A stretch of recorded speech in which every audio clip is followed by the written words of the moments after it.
Come on. Yo, it's El Clasico, baby. Yes, Cosmos Sport House, and I'm in room 306, the banter. Guess what, people? It's about to get wild because it's another banter. Hey. El Clasico means Barcelona versus Real Madrid, and the guys are ready to rumble. Ucherito, Elochukwu will be representing Real Madrid. Well, of course, Dean himself, we call him Mr. Professor. Mr. Socrates. Oh, he's representing Barcelona Football Club. So get ready. We are ready to rumble. Come on. Just like I told you, we have them right here with me, and they are ready to rumble. Dean, Barcelona Football Club, Ucherito, Elochukwu, Real Madrid. It doesn't come anything bigger or better than this. But let's start with Barcelona Football Club. What makes you feel that Barca is better than Real Madrid?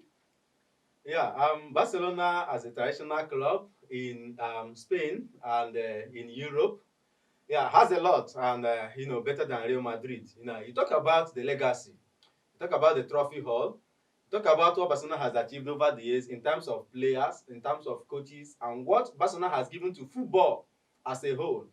I can remember the time, one time in a Spanish national team, where you have most of them Barcelona players. They're not just there as players, they are key players in the team, from the defense line to the midfield and to the attack. You see Barcelona all over. And they were not just there to be.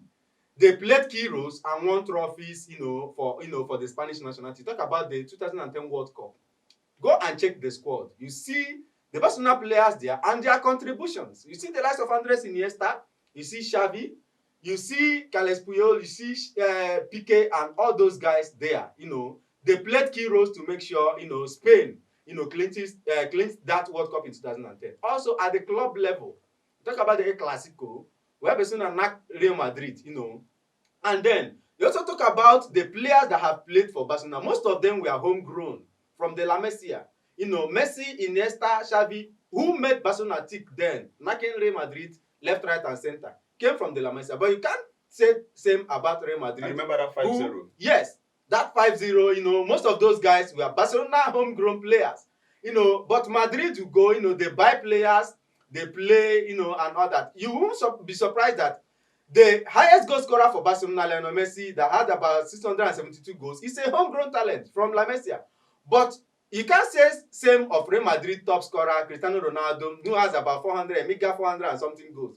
Was born from Manchester United, and he played at some point, even to the extent that he was no longer producing, and the Real Madrid fans started jeering at him, and he got angry and left. But Barcelona respect their legends, they respect their players, that even after playing, Barcelona players who want to retire at Barcelona, and even when they try to go elsewhere, they will still want to come back, either as coach, club president, sporting director, or all that, to show you that Barcelona is not just a football club. As we say, more than a club, Barcelona is a home.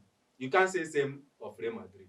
And another thing there is, over the years in Spain, understand the trajectory, the rivalry between the city of Real Madrid and the city of Barcelona.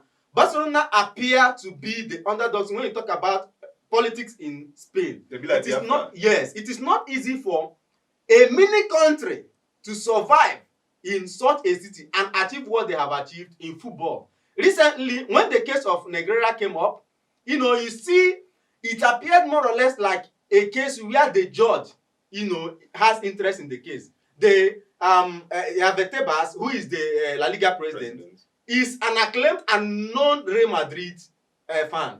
And then you bring such case, and then the current president of Barcelona, Juan Laporta, reminded them of what happened during the time in history where Franco was the, I think the emperor of premier of, Spain, where players were forced to play for Real Madrid, else they can't be given Spanish, passport and all that. They can't be given Spanish, visa.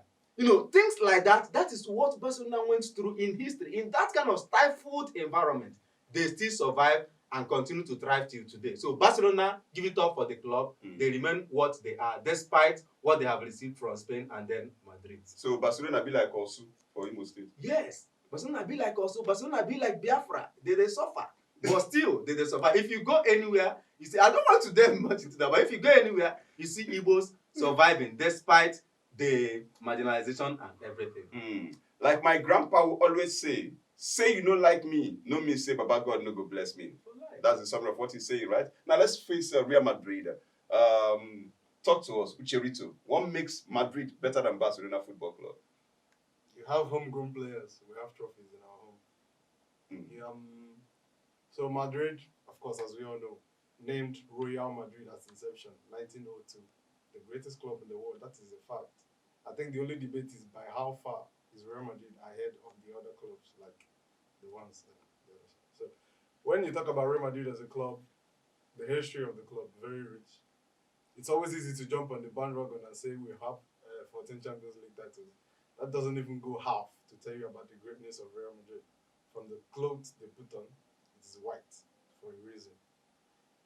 The Real Madrid is a royal club where players die for. You ever heard the quote, when Real Madrid comes calling, can't say no. Can't say no. That is Real Madrid for you. So many people have been called by Barcelona. They even stole one Barcelona player. Right? Yes. Let's not go there. And even from their jaws, playing for them, he jumped over to Real Madrid. That is poop. That is greatness. That is Real Madrid. When you talk about commercial viability, Real Madrid has not, on its record, gone bankrupt. These ones were that close to bankruptcy that they sold their club to a music industry. And now, if you go around Spain, you find clubs who are average, that can barely sustain to pay the players' bills.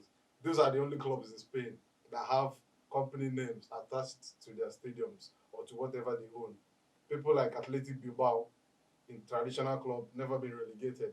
They have their stadium named after legends. San Mamés. You check about other clubs as well.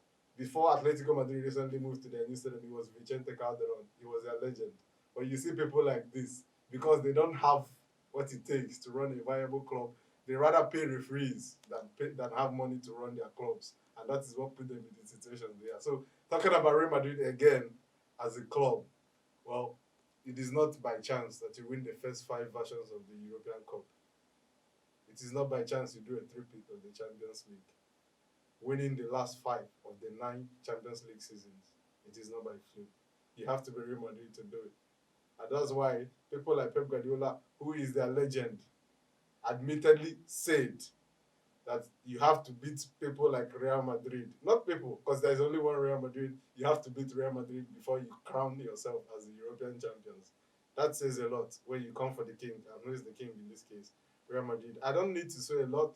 It is quite easy to decipher how Real Madrid is a better club than Barcelona. When you talk about having Barcelona players at the core positions in the Spanish team, the captain of that side was a Real Madrid player. That is an established fact. When you have the leader and the captain, the best defender they will ever have, the best centre back in the whole wide world, was a Real Madrid player for a whopping 15 seasons. His name, I don't have to tell you. So what happened to Barcelona during that period? They were sleeping. They probably thought they were doing the better thing. And that is the mindset of the club. They always feel someone is against them. When he talks about the Franco regime in Spain, Franco paid 200 million euros to bail their club out of debt. That is a fact. Chai. True or false. From the government's coffers. Chai. Franco had the picture of the then Barcelona president in his office.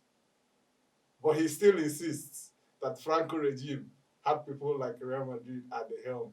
That is not the case. It is an established fact. I have documents. The Barcelona president, as of that time, was a member of the Francoist party. He was a politician. And he was the president of Barcelona at the time. Like I said, I have documents. If Maybe you he want them, decamped. I will show you. He can't decamp and still have his picture. He can't decamp and still have his picture in Franco's office.